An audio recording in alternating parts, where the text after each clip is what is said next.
always use the Bible. And it's different because in Catholic teaching, the priest will have a theme, and he'll speak directly upon that theme, and maybe he'll open a Bible. So it's very different. What rocked my faith was when the brother mentioned that God is not three persons. And I thought, oh no, this is not what I was taught, because I was taught that God is the Father, the Son, and the Holy Spirit all my life. And then this young man said, oh, no, God is the Father, and we can worship Him. And I was intrigued. I had to find out more. I was amazed because heretofore I was taught that you worship God, but through the three persons, and I never heard of someone being elected by God to be a messenger. I never heard of this concept before, so it shocked me a lot, and I was a little afraid of it at first, but then I thought I wanted to learn more and find out more. I understand more now.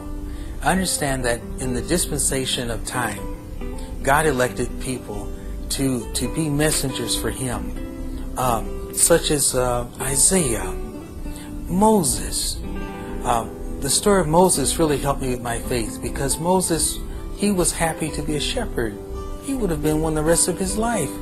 But God called him to go all the way back to Egypt, to talk to the Pharaoh, to release his people. And he was very reluctant, very scared. But he went. He was a humble man. And God chose him to do a mighty thing. So this helped me to draw a parallel to the life of Brother Felix Y. Manalo. I felt, my goodness, am I worthy to be among those who will be saved? That was my first impression, honestly.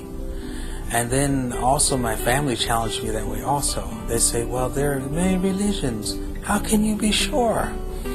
And the reason why I feel sure is because when I look at the doctrines and how they reflect upon the Bible, and you can go back and always verify, this helped to edify my faith. Then I knew it wasn't something that was just merely made up. So this helped me a great deal. And as far as being exclusivistic, this is not true. In the Church of Christ, we welcome anyone who has an open mind and open heart to listen. We don't exclude anyone. So it's not really exclusivistic. It may appear that way, but it's not. I feel very fortunate. The church will be saved on Judgment Day. And the people involved in the Iglesia Ni Cristo work very hard, and they have only the interests of a person's soul and mind, not their own aggrandizement or glory. There's something about the gospel that you need to hear, something maybe you've never heard before. Please come with me. It's hard for me to put into words exactly, but if you come with me and you listen to the minister, and he will explain in the lesson. Gaya po ng aming ipinangako ay ipagpapatuloy po namin ang pagsagot sa mga tuligsa ng iba tungkol po sa aral na aming sinasampalatayanan na ang kapatid na Felix Manalo ang siya pong katuparan ng binabanggit na ibang anghel sa Apokalipsis 7:2 hanggang 3. At siguro po ay sagutin natin kapatid na Ramil yung ipinadala po sa aming isang email na tuligsa rin ukol sa Apokalipsis 7:2 hanggang 3 sa doktrina na aming sinasampalatayanan. Babasahin ko po. Did you know that the same Greek word for east in Revelation 7:2 is also used in Matthew 2:1 in relation to the three wise men? When Jewish scholars translated the New Testament to Hebrew, it is remarkable that they translated the Greek word for east in Revelation 7:2 into Hebrew as Mizrach, which, as we have pointed out above, is more accurately translated Far East. Revelation 7:2 is a prophecy regarding the divine mission of Brother Felix Y. Manalo.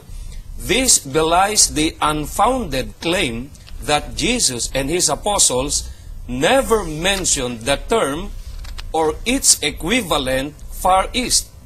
Paano po natin sasagutin, kapatid na Ramil, yung kanilang pahayag na kung Mizrak man daw po ang nakasulat.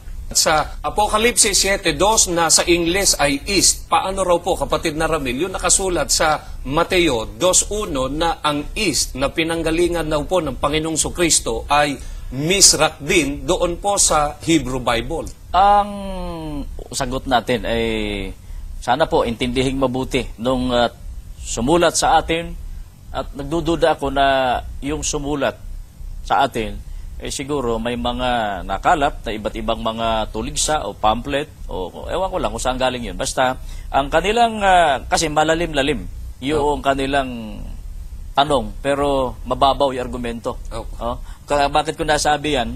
Sapagkat mamaya malalantad na naman ang kababawan ng mga gumawa ng tuligsang ganyan.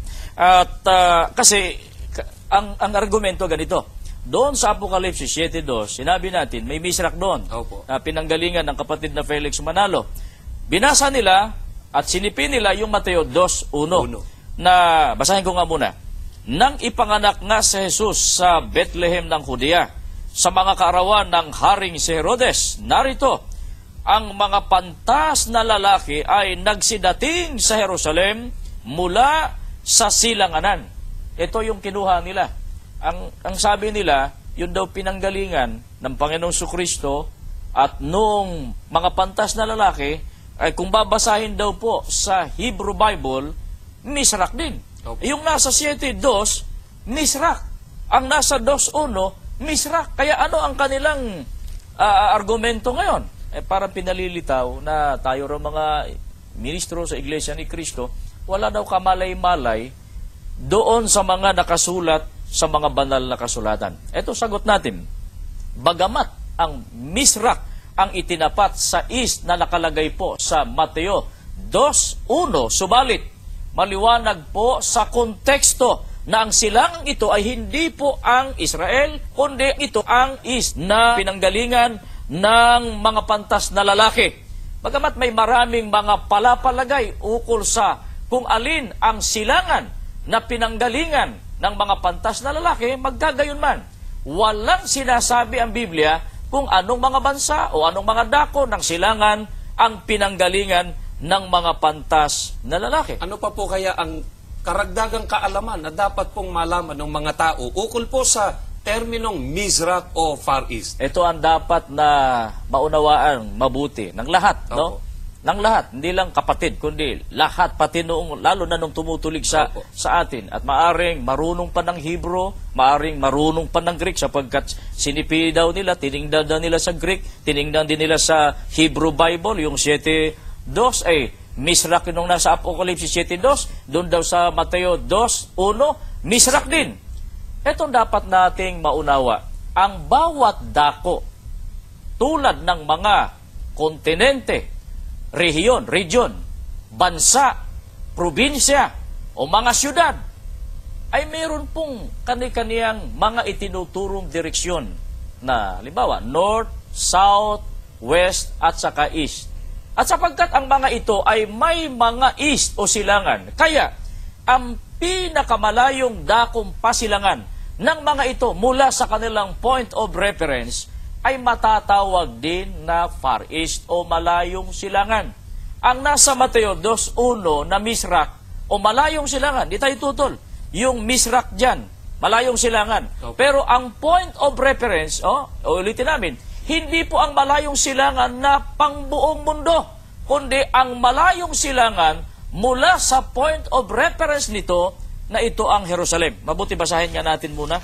Balikan ko nga yung 2:1 ng Mateo, ang liwanag yung silangan, sinasabi rito, silangan mula sa Jerusalem. Far East mula sa Jerusalem. Ito. Nang ipanganak nga si Jesus sa Bethlehem ng Judea, sa mga kaarawan ng Haring si Herodes, narito, ang mga pantas na lalaki ay nagsidating sa Jerusalem mula sa silanganan. So, ang point of reference dito, yung Jerusalem. Para maintindihan ito ng ating mga taga-subaybay. Ulit